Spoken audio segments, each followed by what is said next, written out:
চাকরি প্রত্যাশী ভাই ও বোনেরা, আপনারা যারা পরীক্ষা দিবেন আপনাদের পরীক্ষাটি লিখিত হবে। আমি আবারও বলি, আপনারা যারা পরীক্ষা দিবেন আপনাদের পরীক্ষাটি লিখিত। আজকে একটি লিখিত পরীক্ষার প্রশ্ন প্যাটার্ন নিয়ে এসেছি। ইনশাল্লাহ এই প্যাটার্ন থেকে 35 থেকে 40 নাম্বার অনায়াসে কমন পাবেন। শুধু ধৈর্য সহকারে সম্পূর্ণ ভিডিওটা দেখেন, আপনি পরীক্ষায় পাশ করতে পারবেন। পরীক্ষার প্রশ্ন প্যাটার্ন যেমন থাকবে সেম প্যাটার্নে আমরা একটি চূড়ান্ত সাজেশন তৈরি করেছি, একদম শর্ট করে। এই স্পেশাল চূড়ান্ত সাজেশনটি নিতে স্ক্রিনে দেওয়া হোয়াটসঅ্যাপ নাম্বার রয়েছে, ইমো নাম্বার রয়েছে, দুটোর মধ্যে যে কোনো একটি মেসেজ করে সাজেশনটি সংগ্রহ করুন। সাজেশনের মূল্য 100 টাকা। শুধু হোয়াটসঅ্যাপ অথবা ইমোতে যে কোনো একটাই মেসেজ করে সাথে সাথে সাজেশনটি সংগ্রহ করবেন।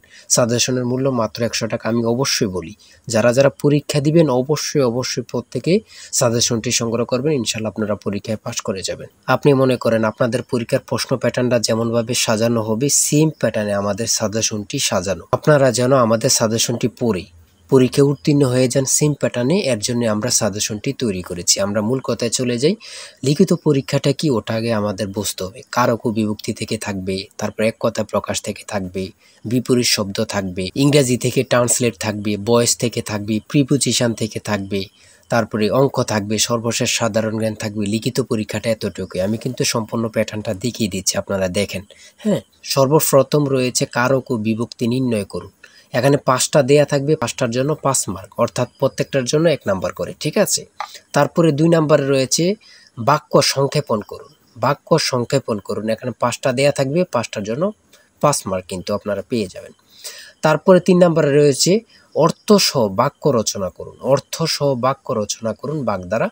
আপনারা এখানে 3টা থাকতে পারে, 5টা থাকতে পারে, প্রত্যেকটার জন্য 1 নাম্বার করে। হ্যাঁ, তারপরে রয়েছে সমার্থক শব্দ লিখুন। এখানে 2টা দিয়েছে, অনেক সময় সমার্থক শব্দ থাকে না, ঠিক আছে, এটা থাকলেও থাকতে পারে। হ্যাঁ, তারপরে রয়েছে 5 নম্বরে রয়েছে প্রবাসী আয় বৃদ্ধিতে করণীয় বিষয়ে সংক্ষিপ্ত প্রবন্ধ রচনা করুন। এখানে কিন্তু বর্তমানে প্রবাসী যারা রিমিটেন্স পাঠায়, এটা কিন্তু খুবই গুরুত্বপূর্ণ বাংলাদেশের জন্য। এই সম্পর্কে কিন্তু আপনাদের শর্ট করে একটি রচনা লিখতে বলবে, এটার জন্য কিন্তু 5 নাম্বার। হ্যাঁ, তারপরে সংক্ষেপে কয়েকটি প্রশ্ন থাকবে। তাই বলি অবশ্যই আমাদের চ্যানেলটি সাবস্ক্রাইব ও পেজটি ফলো দিয়ে রাখবেন। কেন?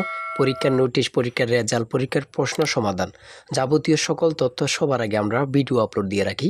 আপনি যদি চ্যানেলটি সাবস্ক্রাইব, পেজটি ফলো দিয়ে রাখেন, সবার আগে চলে যাবে আপনার কাছে নোটিফিকেশন। মনে করেন আপনি পরীক্ষা দিয়েছেন, পরীক্ষার প্রশ্ন সমাধান দেখিয়ে দিব, তারপরে রেজাল্টের অপেক্ষা করা লাগবে না, আমাদের চ্যানেলে পেয়ে যাবেন, সকল তথ্য পেয়ে যাবেন, এবং কি নতুন নতুন চাকরির তথ্য পেয়ে যাবে। সার্কুলার দেওয়ার সাথে সাথে আমাদের চ্যানেলে আপলোড দেওয়া হবে। আপনি শুধু আমাদের চ্যানেলটি সাবস্ক্রাইব, পেজটি ফলো দিয়ে রাখলে সবার আগে চলে যাবে আপনার কাছে নোটিফিকেশন। তাই অবশ্যই চ্যানেলটি সাবস্ক্রাইব, পেজটি ফলো দিয়ে আমাদের মেম্বার সদস্য হয়ে আমাদের সাথেই থাকবেন। সংক্ষিপ্ত প্রশ্নের উত্তর দিন। এখানে 5টা থাকবে, 6টা থাকবে, যতটা প্রশ্ন থাকে অতটা প্রশ্নের মান কিন্তু 1 করে। হ্যাঁ,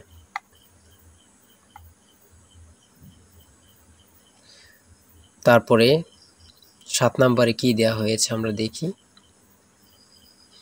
এদিক দিয়ে আছে সংক্ষিপ্ত প্রশ্ন, এনবি এর পূর্ণরূপ কি, এগুলো দিয়েছে। হ্যাঁ, তারপরে 7 নম্বরে দিয়েছে প্রিপোজিশন। 7 নম্বরে দিয়েছে প্রিপোজিশন, 5টা থাকবে, 5টার জন্য 5 মার্ক। হ্যাঁ, তারপর 8 নম্বরে রয়েছে write the meaning of following fires. হ্যাঁ, এখানে 5টা থাকবে, 5টার জন্য 5 নাম্বার।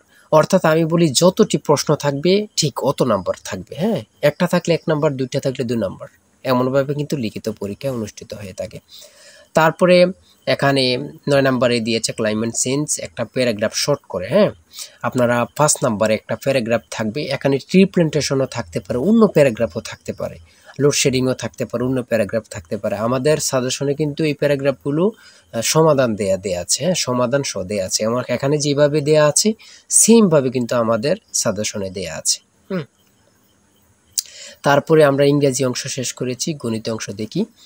500 মিটার লম্বা একটি ট্রেন 30 কিলোমিটার ঘন্টা গতিতে চলছে। 250 মিটার লম্বা একটি স্টেশন অতিক্রম করতে ট্রেনটির কত সময় লাগবে?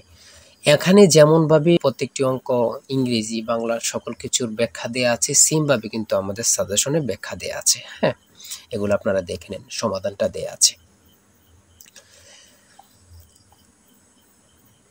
তারপরে মান নির্ণয় থেকে একটা অঙ্ক দিয়েছে, প্রত্যেকটা অঙ্কের জন্য কিন্তু 5 নাম্বার করে, প্রত্যেকটা অঙ্কের জন্য কিন্তু 5 নাম্বার করে। একটি দ্রব্য 378 টাকায় বিক্রয় করলে যত ক্ষতি হয়, 450 টাকায় বিক্রয় করলে তার 3 গুণ লাভ হয়, দ্রব্যটির ক্রয় মূল্য কত? অঙ্কটা সমাধান দেওয়া আছে, আপনারা দেখে নিন। তারপরে রয়েছে 13 নম্বর, একটি শ্রেণীতে যতজন ছাত্র আছে প্রত্যেকটি তত টাকা করে দিলে মোট ৬৫৬১ টাকা হয়। ছাত্র সংখ্যা কত? হ্যাঁ, এখানে সমাধানটা দেয়া আছে, আপনারা দেখে নিন। সর্বশেষ সংক্ষিপ্ত প্রশ্ন উত্তর। এখানে পূর্ণরূপ থেকে প্রশ্ন থাকবে, একটা বলেন দুইটা বলেন, প্রশ্ন থাকবে পূর্ণরূপ থেকে। হ্যাঁ, এখানে যেমন দিয়েছি এটিএম এর পূর্ণরূপ কি, তারপরে রয়েছে জাতিসংঘের নামকরণ করেন কি, অথবা জাতিসংঘ সনদ কবে কার্যকর হয়। হ্যাঁ, এখানে যেই সাধারণ জ্ঞানগুলো নিয়েছে খুবই গুরুত্বপূর্ণ। কোন অক্ষাংশকে মকর ক্রান্তি এবং কোন অক্ষাংশকে কর্কট ক্রান্তি বলা হয়। তারপরে রয়েছে 2025-2026 অর্থ বছরের প্রস্তাবিত বাজেট কত। বর্তমানে বাংলাদেশের মানুষের মাথাপিছু আয় কত। খুবই গুরুত্বপূর্ণ একটি প্রশ্ন। আয়তন বাংলাদেশের সবচেয়ে বড় জেলা এবং সবচেয়ে ছোট জেলার নাম লিখুন। খুবই গুরুত্বপূর্ণ। বর্তমানে যে প্রশ্নগুলো আসে সেগুলো নিয়ে কিন্তু আমাদের সাজেশনটি রচিত। তারপরে রয়েছে জাতীয় স্মৃতিসৌধ ও কেন্দ্রীয় শহীদ মিনারের স্থপতি কে। এটা কিন্তু অনেক চাকরির পরীক্ষা আসে। হ্যাঁ, তারপরে রয়েছে পদ্মা নদী বাংলাদেশে কোন জেলা দিয়ে প্রবেশ করেছে। বাংলাদেশ ও মায়ানমারকে বিভক্তকারী নদীর নাম কি? নাফ নদী। এটা কত পরীক্ষা যে আসছে আল্লাহ ছাড়া কেউ জানে না। বিভক্তকারী নদীর নাম হচ্ছে নাফ নদী। হ্যাঁ, আইসিসি এবং ফিফা এর সদর দপ্তর কোথায়? খুবই গুরুত্বপূর্ণ। 2024 সালে শান্তিতে নোবেল পুরস্কার পেয়েছেন কে? তিনি কোন দেশের নাগরিক? তারপরে সর্বশেষ যে প্রশ্নটি রয়েছে সেটা হচ্ছে বাংলাদেশের জাতীয় পতাকা ডিজাইনারকে। জাতীয় পতাকার দৈর্ঘ্য ও প্রস্থের অনুপাত কত? খুবই গুরুত্বপূর্ণ এই প্রশ্নটি। হ্যাঁ, আমি আশা রাখি প্রত্যেকে এই প্রশ্ন প্যাটার্নটা দেখবেন এবং কি আমাদের সাজেশনটি সংগ্রহ করতে এই নাম্বারে জিসান স্যারের চূড়ান্ত সাজেশন কিনতে হোয়াটসঅ্যাপ অথবা ইমোতে মেসেজ করবেন। শুধু হোয়াটসঅ্যাপ অথবা ইমোতে মেসেজ করে সাথে সংগ্রহ করেন। আমি আশা রাখি প্রত্যেকে আমাদের সাজেশনটি সংগ্রহ করবেন। ইনশাল্লাহ আমাদের সাজেশনটি পড়ে পরীক্ষা দিতে গেলে আপনি উত্তীর্ণ হয়ে যাবেন। আর অবশ্যই আমাদের চ্যানেলটি সাবস্ক্রাইব করে আমাদের পাশে থাকবেন। আজকের ভিডিও এই পর্যন্ত। সবাই ভালো থাকবেন, সুস্থ থাকবেন। আল্লাহ হাফেজ।